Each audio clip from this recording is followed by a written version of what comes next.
You think you know what betrayal feels like. You think it's loud, yelling, slammed doors, final words you can't take back. Mine came quiet. Just one sentence from my daughter's lips. It was a warm June evening in Ashford, Missouri, the kind where the air is heavy with honeysuckle and the cicadas don't know when to quit. I was sitting on the back porch, watching the last light fade over my yard, the yard I'd mowed for 32 years, the yard where my little girl once played barefoot until the fireflies came out. Now she was 26, all grown up, and sitting across from me with a glass of Chardonnay she hadn't paid for. "Dad," she said, tapping the rim with her finger, "I need $35,000 for the wedding. And if you can't, well, the Thompsons have offered to help. Honestly, they feel more like my real parents lately." That was it. No fight. No hesitation. Just that.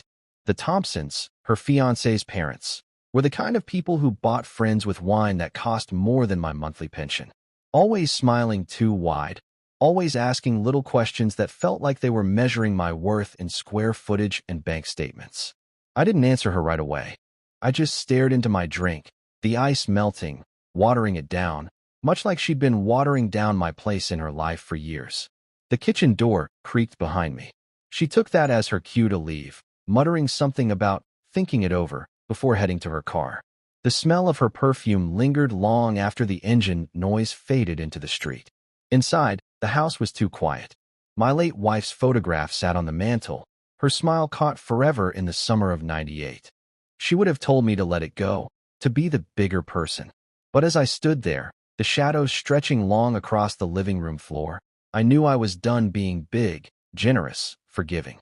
I'd given Emily everything, from the down payment on her first apartment to the tuition bills that gutted my savings. And now she was tossing me aside like a worn-out tool she didn't need. $35,000 for a wedding where I'd be little more than a prop in the photos, if I was even invited to be in them. I didn't sleep that night. Not because of the money. Because of the way she said real parents, like the years I'd scraped and sacrificed didn't count. By dawn, I'd made up my mind. If the Thompsons wanted to play at being her real family, I'd make sure the whole town saw exactly what kind of people they were. And I knew exactly where to start. The idea came to me around 3 in the morning, sitting at the kitchen table with a pot of stale coffee and the blinds half closed against the streetlight glare. If the Thompsons wanted to paint themselves as the perfect couple, I'd peel that paint until the rot showed through. I didn't know exactly what I was looking for, but I knew who could help me find it. In Ashford, when you needed answers that weren't in the phone book, you called Mark Pritchard. Mark and I went back 30 years. He'd done his time in the county sheriff's office before retiring into private investigation work, which was just a polite way of saying he knew how to get things people didn't want found. His voice came on the line gruff and low, like he hadn't slept yet either. "Jack, you still breathing?" "Barely. I need a favor." "That's what you said last time," and it ended with me standing in a cornfield at 2 a.m. with a flashlight. "This one's worth your time," I said. "Ever hear of a couple named Greg and Linda Thompson?" Mark snorted. "The social club royalty?" "Sure. What about them?" "I want to know everything. And I mean everything." There was a pause, the kind where you could almost hear a man deciding whether to be interested or cautious. "Fine, but you'll owe me dinner at Joe's Diner. And not the cheap menu." I slid him a manila envelope the next day, photos, a list of their known associates, even the address of their country club. Mark just raised an eyebrow. "Wedding beef?" he asked. "Something like that." "Jack, I can dig. But if I find something you can't unhear." That's exactly what I'm counting on. The wait was the hardest part. For days of pretending nothing was different. Emily still called once, her voice syrupy sweet, to ask if I'd thought about her request. I told her I was working on it, which wasn't a lie, just not in the way she expected. On the 5th evening, Mark called. His voice was lighter, but there was a dangerous edge to it. "Meet me at the Ridgeview parking lot. Bring a jacket. This one's going to chill you." We sat in his dented Chevy, windows up, the smell of strong coffee between us. He tossed a folder onto my lap. Inside were bank statements, property records, and photocopies of federal documents with the Thompsons' names stamped across them. Tax evasion, offshore accounts. And he leaned closer. "They've been moving money through their charity fund. It's classic laundering. I've seen this before." A cold wave ran through me. These were the people my daughter thought were her real parents. "How much?" I asked. 400 grand. Maybe more, depending on what the feds haven't found yet. I stared at the papers. Years of their smug smiles, their wine and cheese parties, their speeches about community giving, all curdled into something ugly. This is enough to bury them, I said quietly. Mark just shrugged. Depends how you want to play it. Quiet and legal, or loud enough for the whole town to hear. I looked out at the Ridgeview lights twinkling in the distance, remembering Emily's voice calling them her real parents.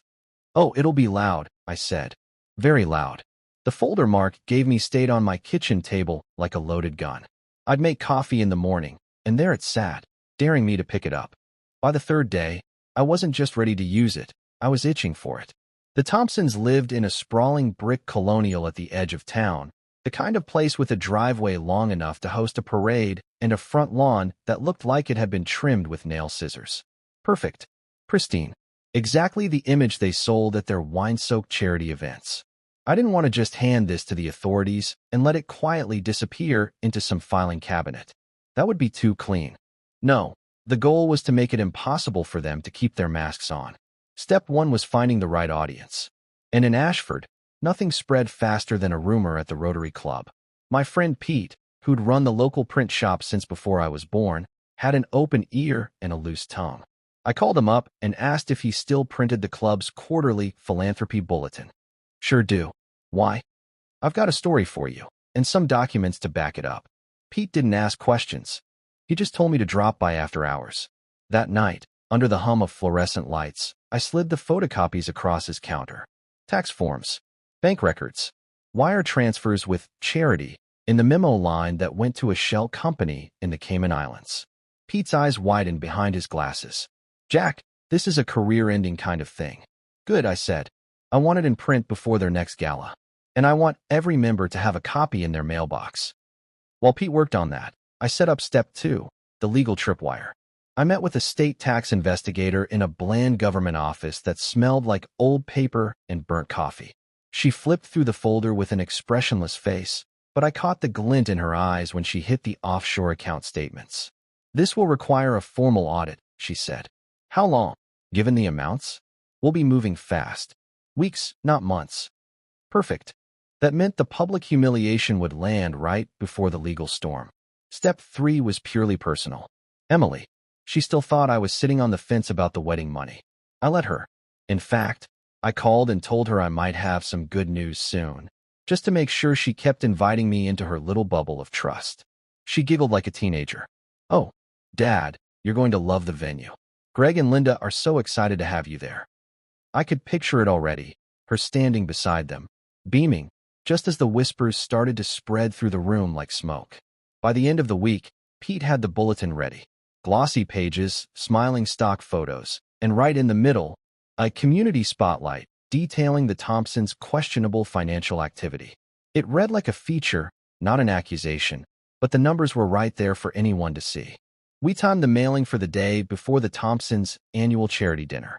And because Pete's press machines didn't ask questions, we printed an extra 50 copies that found their way into coffee shops, barber chairs, and church foyers all over town. When the evening of the gala rolled around, I stood in front of my bathroom mirror, adjusting my tie. The suit was older than Emily's fiancé, but still sharp. I looked myself in the eye and thought about all the years I'd been the quiet one, the giver, the man who didn't make waves. Not tonight. Tonight, I was bringing a storm. The night of the Thompsons' annual charity gala had all the makings of a glossy magazine spread, and I intended to make sure it ended like a crime blotter headline. I pulled into the country club parking lot just after sunset, my old Buick looking like a farm truck among the lineup of black sedans and imported convertibles. The air was heavy with the smell of fresh-cut grass and expensive perfume drifting from couples making their way toward the double doors. The building itself glowed warm and golden under the porch lanterns, its white columns framed by hanging baskets of red geraniums. I stepped inside and was met with a wall of sound. The clink of champagne flutes, the hum of polite laughter, the soft spill of piano music coming from the far corner. Waiters in black vests floated through the crowd with silver trays, weaving between the round tables dressed in cream linens and centerpieces that probably cost more than my monthly grocery bill. I spotted Emily across the room instantly. She was radiant, I'll give her that. Emerald green dress, hair swept up, standing between Greg and Linda Thompson like she'd been born into their pedigree. Greg was in a tailored navy suit that looked like it came with its own trust fund. Linda wore a glittering silver gown, her arm looped around my daughters like they were a mother and bride in some society wedding announcement. I kept to the edges of the crowd, nursing a club soda so no one could accuse me of being drunk when the whispers began. Pete had delivered. I could see the thin, glossy rotary bulletins on tables, on the bar, even sticking out of a few handbags. The club's members were reading them in twos and threes, leaning closer to point at the printed bank statements, their eyes flicking toward the Thompsons before darting away again. The beauty of it was that no one would confront them outright. Not here. This was the kind of crowd that killed reputations with smiles and secondhand stories. All it took was one member murmuring, "Well, I heard they've been under investigation," and the infection spread. I drifted closer to the dessert table, where I could keep Greg and Linda in view. It didn't take long for the first ripple to hit them. A man in a black tux approached Greg, shaking his hand a little too stiffly. Whatever he said made Greg's smile falter for half a second before snapping back into place. Linda noticed, her eyes narrowing as she scanned the room like a general searching for the source of enemy fire. Emily, oblivious, was chatting with a pair of women I recognized from the club's committee roster. They were polite enough, but I saw the way their glances slid past her toward Greg and Linda, the way they murmured to each other the moment she turned her head. The piano music faded, and the club president, a man with a voice made for auctions, tapped the microphone. "Ladies and gentlemen, if I could have your attention," the crowd settled. "Tonight, as you know, is about giving back to the community, and no one embodies that spirit more than our hosts, Greg and Linda Thompson." The applause was polite but thinner than usual. I could see Greg's jaw tighten as he took the stage with Linda. He launched into his speech, all about transparency and trust in our charitable mission, and I almost laughed at the irony. Then, halfway through, it happened. From the back of the room, a man's voice carried just enough to be heard. "Transparency? You should tell them about the Cayman account, Greg." Gasps scattered through the room like dropped marbles. Greg froze, eyes sweeping the crowd, but the man had already melted back into the sea of tuxedos and gowns. The silence stretched a second too long before he forced a chuckle and stumbled back into his speech, but the damage was done. Linda leaned in, whispering something sharp in his ear before taking over the microphone. Her voice was steady, but I saw the muscle in her neck twitching.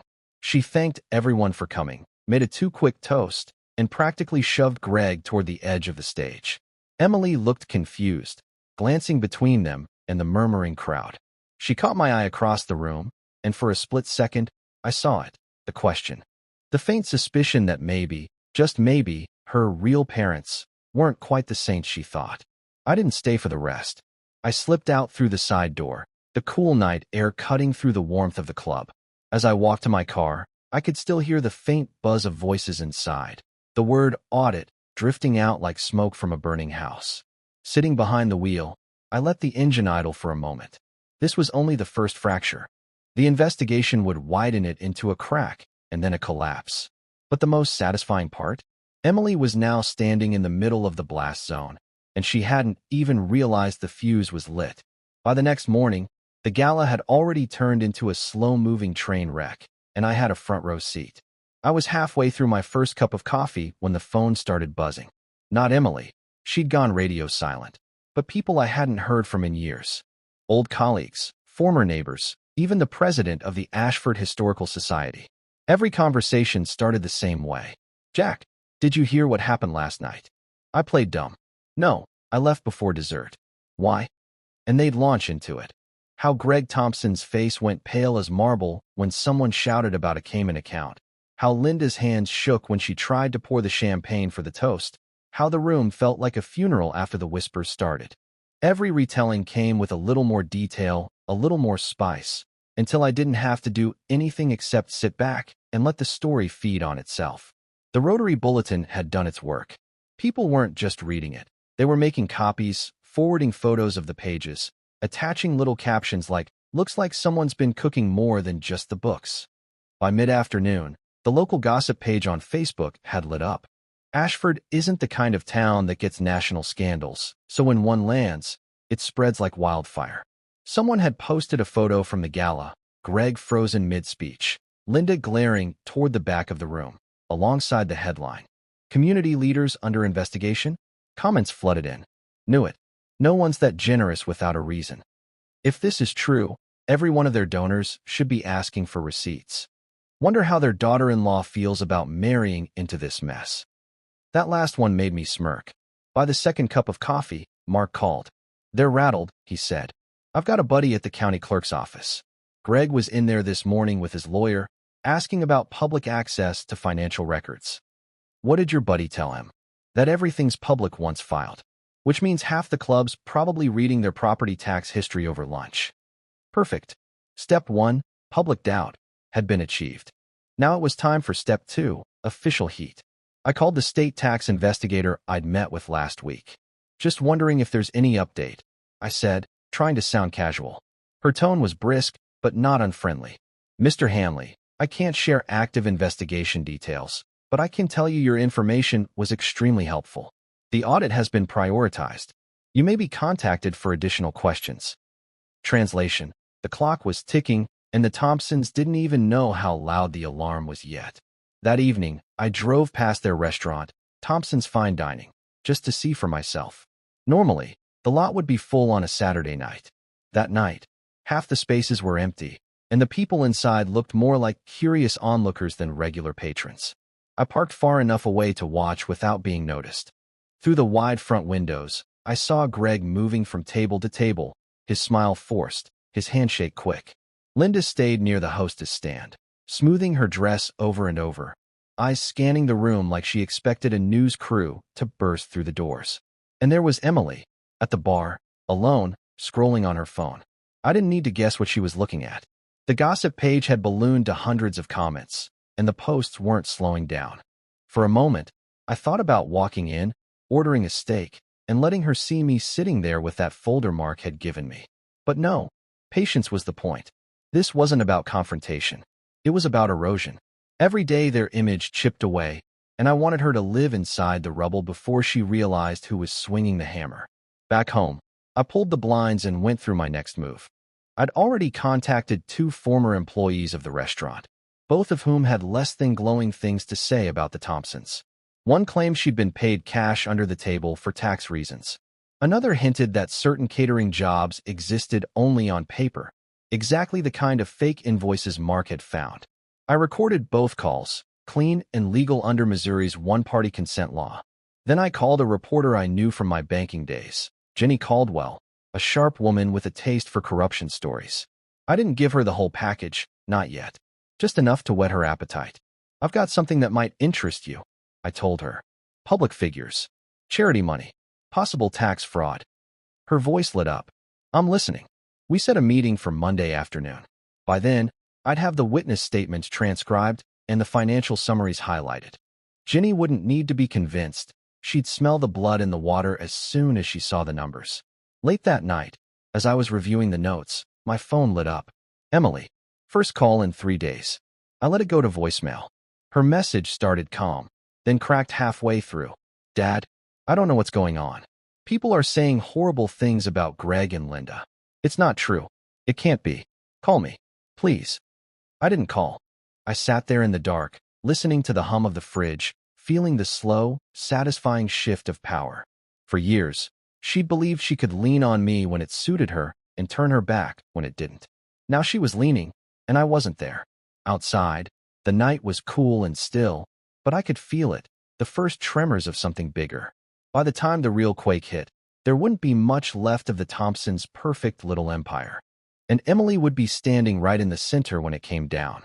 Monday afternoon arrived with a sky the color of cold steel and a damp wind sweeping in from the river. It felt like a day when bad news traveled fast. The perfect kind of day to hand Jenny Caldwell the kind of story that would turn Ashford's polite society on its head. We met at a little cafe on Main Street. Jenny was already there, her tablet propped against a coffee cup, a yellow legal pad covered in quick, tight handwriting. She was a small woman, sharp eyes behind square glasses, the kind who didn't waste time on pleasantries. Show me what you've got, she said, sliding my coffee across the table. I opened the manila folder and laid out the documents in order: tax filings, wire transfers, offshore account numbers, copies of the Rotary Bulletin, and the transcribed statements from the two ex-employees. Jenny's gaze moved fast, darting from page to page, pausing here and there to circle something with her pen. Cash wages, unreported, she muttered. Inflated catering invoices. Cayman accounts under a shell corporation registered in Nassau. Jack, this is enough to make the state auditor salivate. I'm counting on it, I said. She glanced up. What's your angle in all this? I gave her the short version: my daughter, the $35,000 demand, the real parents' line. I didn't tell her everything. She didn't need to know how personal this was. Jenny sat back, tapping her pen. If I run this, you know it's not going to be just the Thompsons under the microscope. Your daughter's going to take some heat for being tied to them. I held her gaze. Then she'll finally understand who she's chosen to stand beside. By the time I left the cafe, Jenny had promised to start her own digging, to cross-check every lead before going to print. She worked fast, and when she moved, she didn't miss. That night, I kept my routine like nothing had changed. A simple dinner, a walk past the quiet storefronts, the smell of rain in the air. But under the calm, I knew I'd just pushed the first domino in a line I'd been setting up for weeks. 2 days later, the first real sign of impact hit. Mark called, his voice carrying a smile. Thought you'd want to know. 2 uniformed agents visited the Thompsons' restaurant this morning. State audit team. They weren't there for lunch. I pictured Greg, sweating under that forced smile, and Linda hovering nearby, her voice just a little too high-pitched as she tried to play gracious host to the people combing through her books. The next day, it was the bank. Bob Harrison, the same man who'd tipped me off about Harry's loan fraud months earlier, spotted Greg leaving first Midwest looking pale and tight-lipped. Word was, certain accounts had been temporarily frozen pending review. Meanwhile, Jenny sent me a one-line text. Almost ready. This will hurt. Emily's calls became more frequent and more frantic. She left voicemails now instead of texts, her voice carrying that thin edge of fear she used to get as a kid when she'd broken something expensive and knew I'd find out. Dad, I need to talk to you. Things are bad. The restaurant's losing bookings, Greg's parents are a mess, and everyone's acting weird toward me. I don't know what to do. I listened to each one, deleted it, and went back to my coffee. This wasn't the time for comfort. On Friday, the story hit the Ashford Gazette's front page. State audit targets prominent couple. Questions over charity finances and offshore accounts. Jenny had played it smart. No direct accusations, just a detailed account of the documents, the discrepancies, the investigation now confirmed by a state spokesperson. But anyone with half a brain could connect the dots. I took my copy of the paper to Joe's diner and unfolded it on the counter. People glanced at it, then at me, and I could tell they were putting 2 and 2 together. One old man even muttered, "About time someone knocked those folks down a peg." That night, I drove past the Thompsons' house. The grand front lawn was dark except for one upstairs light. Their driveway, usually lined with cars, sat empty. For the first time since I'd known them, the place looked small. And Emily? She was in there somewhere, with her real parents, watching the walls close in. This was no longer just a whisper campaign. It was public record, stamped with the state seal. The investigation had moved from rumor to reality, and the next step would make sure there was no way back for them. By the time the Gazette story was a week old, Ashford was no longer whispering. It was talking out loud. At the grocery store checkout line, 2 women in front of me were trading theories like baseball cards. I heard the audit team found 2 sets of books at the restaurant. That's nothing. My cousin's in catering. She says half the invoices were fake. The Thompsons had gone from model citizens to case study in greed almost overnight.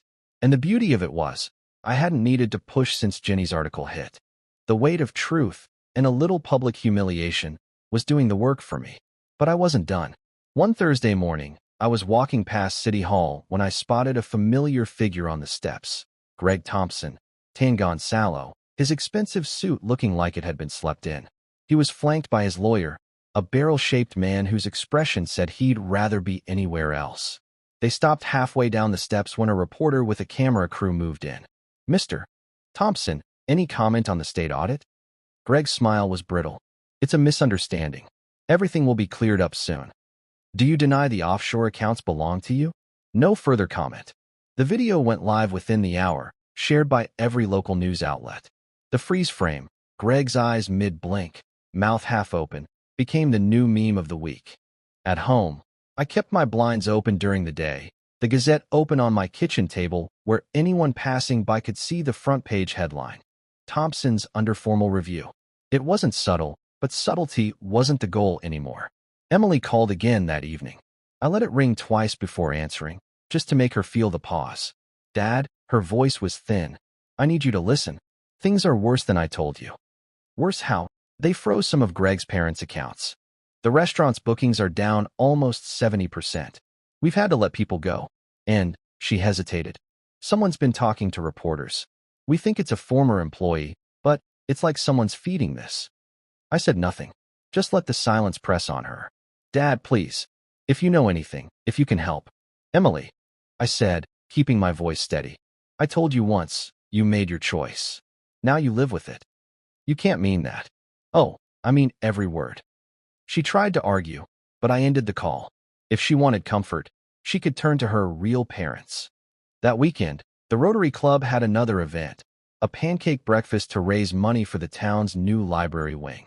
I made sure to be there early, armed with a small stack of photocopies. Not of the Rotary Bulletin this time, but of the public audit notice the state had filed online 2 days earlier. I left copies at the coffee table, tucked a few into the flyers at the entrance, and accidentally left one on the counter by the cash box.